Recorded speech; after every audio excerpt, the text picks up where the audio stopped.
Bomb side के पास V1 है या नहीं? Hello friends, welcome back to our channel. तो भाई लोग, अगर तुम्हें लगता था कि द बॉयज का वर्ल्ड ऑलरेडी डार्क, ब्रूटल और अनप्रेडिक्टेबल है, तो दोस्तों यहाँ बॉम्ब साइड एंट्री लेके सब कुछ उल्टा करने वाला है। यहाँ ये कोई नॉर्मल सूप नहीं है, ना फ्लैशी हीरो टाइप, ना टिपिकल विलन जैसा, बल्कि यहाँ बॉम्ब साइड की वाइब भी अलग है। वैसे वो स्टोरी के बैकग्राउंड में हमेशा से था और बस अब स्पॉटलाइट में आ रहा है। और फिर सबसे क्रेजी चीज कि हमें उसके बारे में बहुत कम पता है, लेकिन जो भी थोड़ा पता है वो ऑलरेडी काफी हैवी है। तो भाई लोग, आज का डीप डाइव थोड़ा सीरियस होने वाला है। मैं हूँ तुम्हारा होस्ट और आज हम बात करने वाले हैं बॉम्ब साइड के बारे में, वो बंदा जो साइलेंटली सीजन 5 का सबसे बड़ा गेम चेंजर बन सकता है। But before we jump into, अगर तुम्हें द बॉयज जैसे डार्क ट्विस्टेड ब्रेकडाउन्स पसंद है तो वीडियो को लाइक करो, चैनल को सब्सक्राइब करो और बेल आइकन प्रेस कर लो। और हाँ दोस्तों, वीडियो को हाइप करना मत भूलना, क्योंकि यहाँ तुम्हें मिलती है क्रेजी थ्योरीज,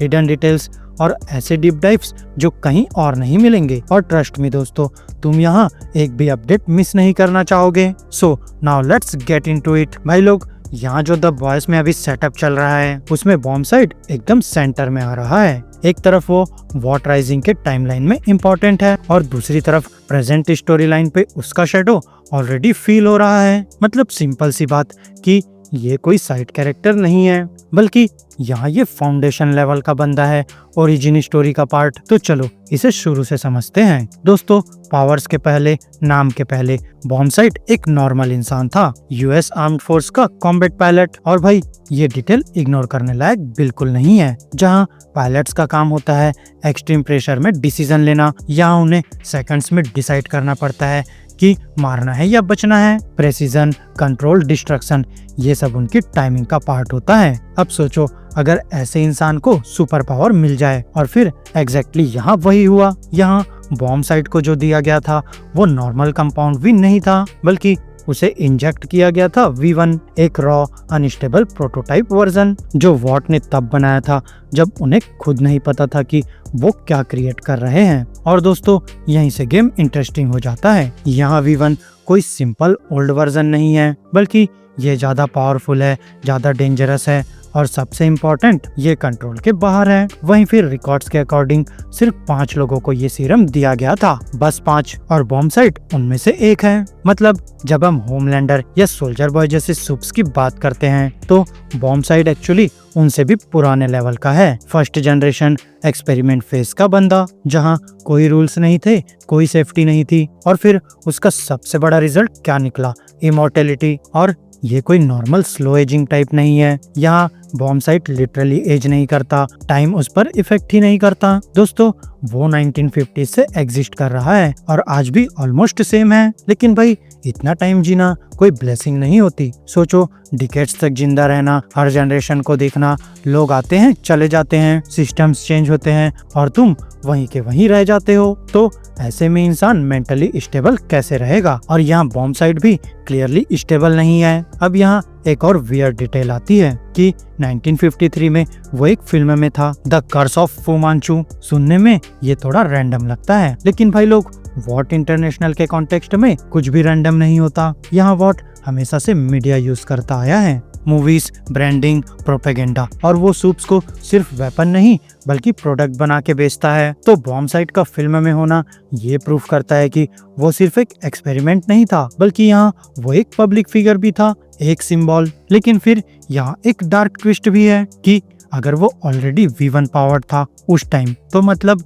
वो डिकेड्स से यूज हो रहा है और शेप किया गया है वॉट के अकॉर्डिंग। और फिर दोस्तों, ऐसी लाइफ का इम्पैक्ट क्या होता है? Trauma, isolation, identity crisis. चलो अब प्रेजेंट टाइमलाइन में आते हैं और फिर यहाँ से सब कुछ इंटेंस हो जाता है। यहाँ जब टीम फोर्ट हार्मनी जाती है V1 के लिए, तो उन्हें क्या मिलता है?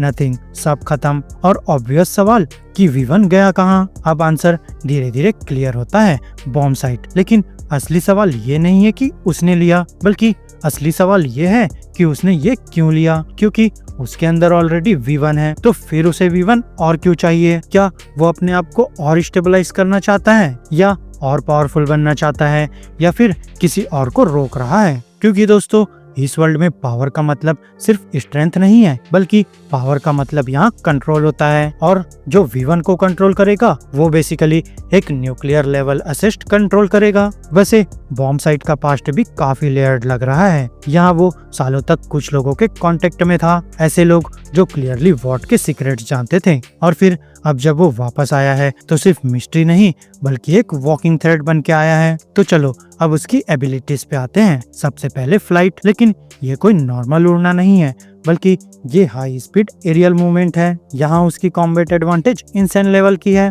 वैसे एयर से अटैक करना ऑलरेडी टफ होता है काउंटर करना, और बॉम्ब साइट के केस में तो और भी डेंजरस है। दोस्तों फिर आते हैं उसकी स्ट्रेंथ पे। यहाँ फोर्थ हार्मनी में जो उसने किया वो नॉर्मल सूप का काम नहीं है। यहाँ सिर्फ तोड़ा नहीं बल्कि उसने उसे डिस्ट्रॉय कर दिया और रीइंफोर्स्ड मेटल को पंच करके निकल गया। और इस लेवल का पावर सिर्फ टॉप टियर सूप्स के पास होता है, और भाई लोग बॉम्ब साइट उनमें से एक है। यहाँ उसकी ड्यूरेबिलिटी भी क्रेजी लेवल की है। वो इनविंसिबल नहीं है बट क्लोज इनफ है। वहीं उसको डैमेज देना पॉसिबल है लेकिन इजी बिल्कुल नहीं। यहाँ उसके पास इनहेंस्ड हियरिंग भी है, मतलब वो सिर्फ स्ट्रॉन्ग नहीं बल्कि अवेयर भी है।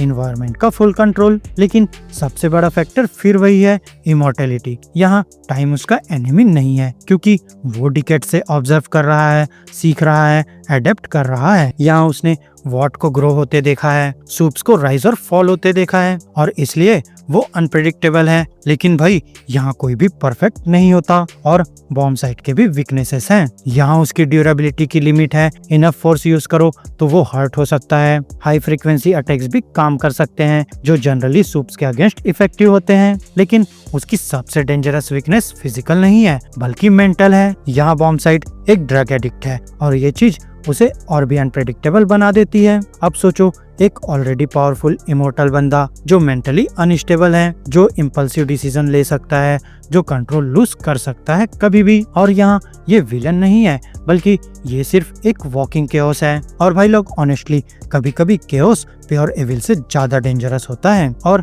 अब अगर ओवरऑल पिक्चर देखो तो बॉम्ब साइट सिर्फ एक कैरेक्टर नहीं है बल्कि यहाँ वो एक सिंबल है वॉट के शुरुआती एक्सपेरिमेंट्स का, उस फेज का जहाँ सब कुछ मैसी था, जहाँ उन्हें खुद पता नहीं था कि वो क्या क्रिएट कर रहे हैं। लेकिन आज का polished system, marketing, heroes, PR, ये सब कुछ बाद में आया, लेकिन ये स्टार्ट हुआ था केओस से। और भाई लोग बॉम्ब साइट उस केओस का लिविंग प्रूफ है। तो अब बिगेस्ट क्वेश्चन है कि सीजन 5 में वो क्या करेगा। तो भाई लोग यहाँ स्ट्रेट आंसर प्रेडिक्ट करना मुश्किल है क्योंकि उसके पास V1 है, उसके पास हिस्ट्री है और उसके पास नॉलेज है जो पूरा सिस्टम हिला सकता है। लेकिन फिर सबसे इम्पोर्टेंट चीज कि यहाँ उसका मोटिव अनक्लियर है। यहाँ क्या वो वॉट को डिस्ट्रॉय करेगा या कंट्रोल करेगा, या बस वो सरवाइव कर रहा है एक ऐसी दुनिया में जहाँ उसे सालों तक यूज किया गया। क्योंकि भाई लोग द बॉयज ने एक चीज बार बार प्रूफ की है कि सबसे डेंजरस लोग वो नहीं होते जो सबसे पावरफुल होते हैं, बल्कि यहाँ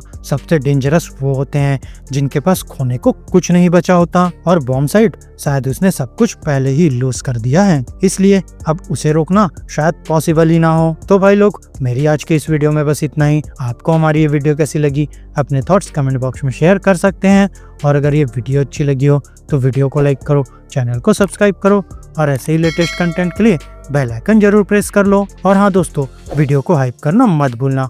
तो अब मैं मिलूंगा आपसे अपनी नेक्स्ट वीडियो में, तब तक के लिए स्टे गीकी स्टे देसी दोस्तों। बॉम्ब साइट तो कई सालों से नजर नहीं आया, शायद वो मर चुका है।